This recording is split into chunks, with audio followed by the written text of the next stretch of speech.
खबर शामिल करते हैं सियालकोट से। पुलिस ने अंधे कत्ल का सुराग लगा लिया, मुलजिम गिरफ्तार।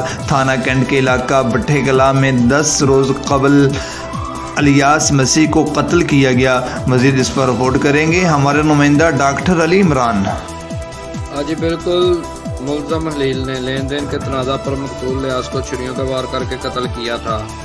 होमिसाइड यूनिट ने जदीद टेक्नोलॉजी और पेशावराना महारत से मुलजम को खोज निकाला।